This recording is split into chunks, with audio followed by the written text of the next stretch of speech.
धनेश्वर साहू, सहायक प्राध्यापक, शासकीय महाविद्यालय आरंभ।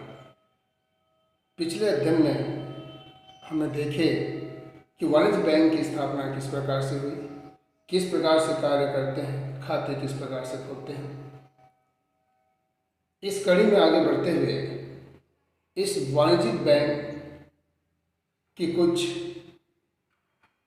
प्रारंभिक स्थितियां,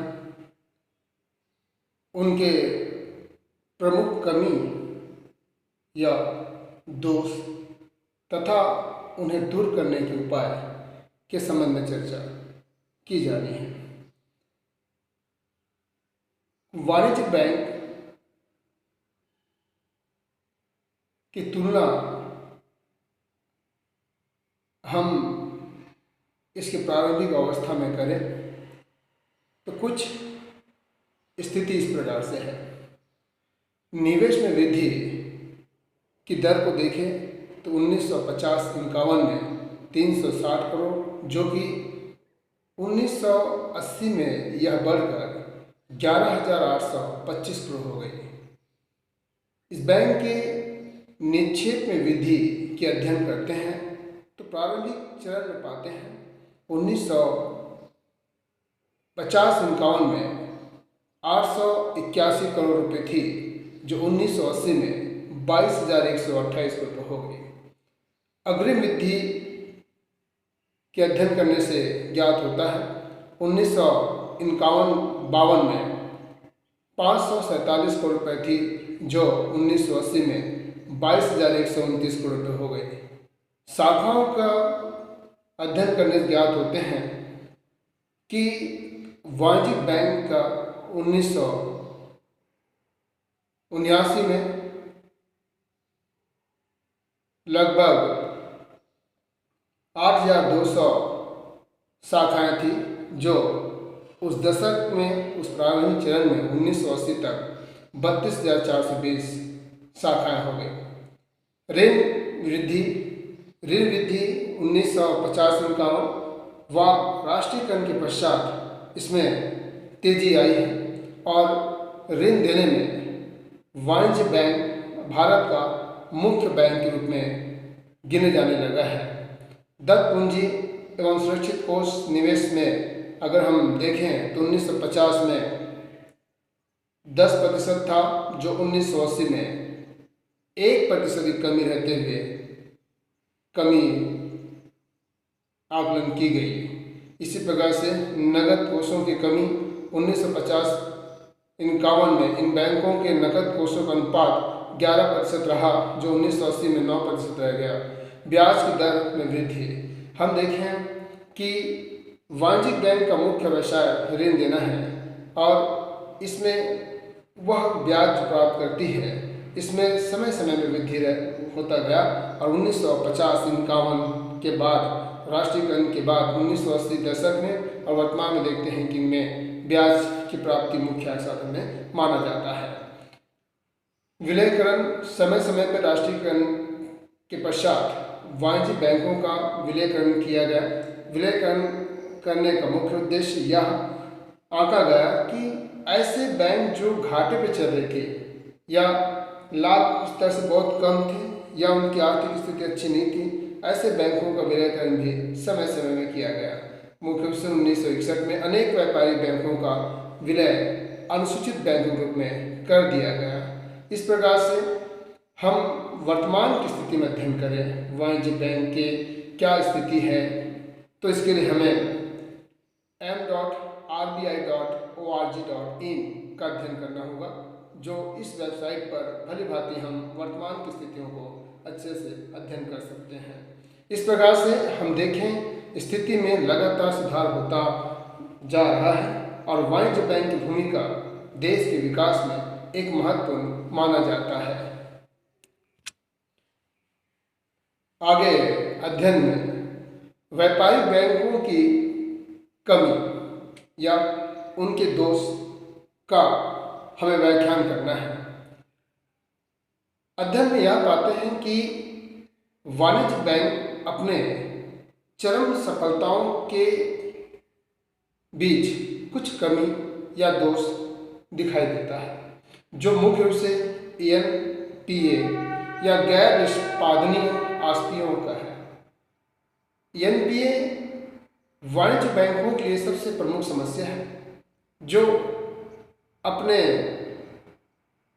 ग्राहकों को इस आधार पर ऋण देते हैं, जिसका सबसे बड़ा खतरा ऋण के डूब जाने का होता है। यही दिखाई देता है कि वाणिज्य बैंक ने जो ऋण दिए हैं उनमें अधिकांशतः ऋण इसी श्रेणी का होता है और उसे वसूल करना बहुत ही मुश्किल काम हो जाता है। देश में विजय माल्या, नीरव मोदी, इसका हमें प्रत्यक्ष उदाहरण देखने को मिलता है। ये वाणिज्य बैंक की सबसे प्रमुख कमी माना जाता है। दूसरा अध्ययन करें तो दीर्घकालीन ऋण। वाणिज्य बैंक अधिकांशतः दीर्घकालीन ऋण देती हैं, जिससे समय पर वसूल नहीं हो पाता है। ऐसी स्थिति में इस वाणिज्य बैंक की स्थिति भी खराब हो जाती है। जनता द्वारा विनियोग की कमी, चूँकि ये बड़ी मात्रा में पूंजी निवेश करते हैं, उतनी मात्रा में इनके पास निक्षेप प्राप्त नहीं हो पाता है। यह भी एक समस्या बना हुआ है। पूंजी की कमी, वाणिज्य बैंक चूँकि अपने निक्षेप से ज़्यादा मात्रा में विनियोग करती है, ऋण देती है, ऐसे दशा में इनके पास पूंजी की कमी पाई जाती है। समय समय पर इसकी उपलब्धता के लिए रिजर्व बैंक ऑफ इंडिया इसमें सहयोग करती है। इस प्रकार से इन्हें बजटीय आवंटन किया जाता है, किंतु फिर भी हम यह पाते हैं कि इस बैंक में पूंजी की कमी बनी हुई है। आपसी प्रतियोगिता, यह भी वाणिज्य बैंक की सबसे प्रमुख समस्या है। आपसी इतनी प्रतियोगिता हो जाती है जिसके कारण से इनका व्यवसाय का लाभ पूर्णतः उन बैंकों को नहीं मिल पाता है जो उनको मिलना चाहिए।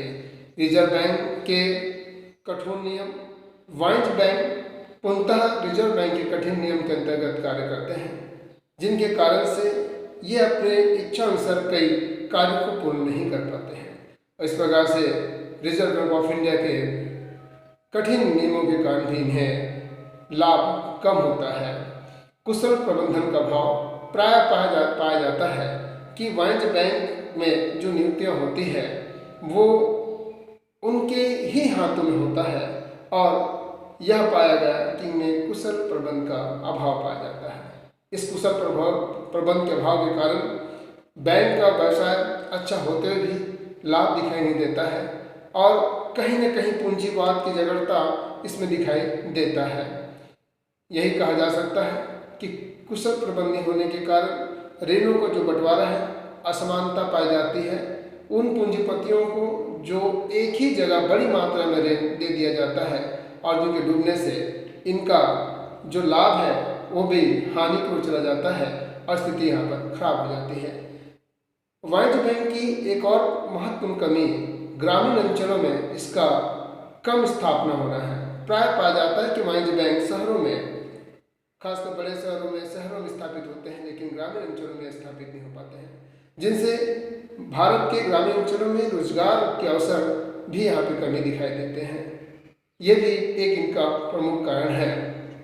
इनके इन सभी कारणों से हम अध्ययन में पाते हैं कि वाणिज्य बैंक की जो स्थिति है दिनों दिन अत्यधिक उन्नति करते हुए भी हानि की ओर ढकलता हुआ चला जा रहा है।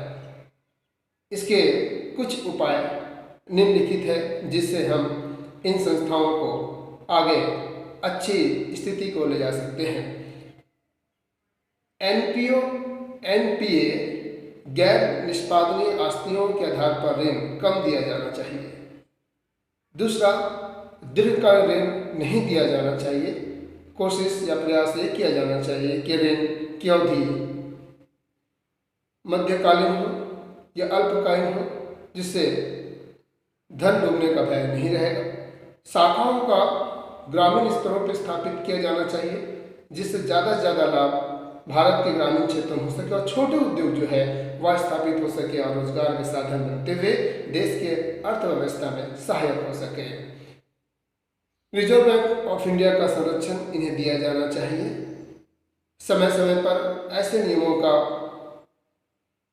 लागू किया जाना चाहिए, जिससे इन बैंकों के विकास में सहायता मिल सके तथा रिजर्व बैंक ऑफ इंडिया को बजटीय संसाधनों का आवंटन ज़्यादा से ज़्यादा दिया जाना चाहिए। वहीं अन्य प्रकार के CRR, रेपो दर इत्यादि में भी कमी किया जाना चाहिए, जिससे ज़्यादा से ज़्यादा व्यवसाय किया जा सके।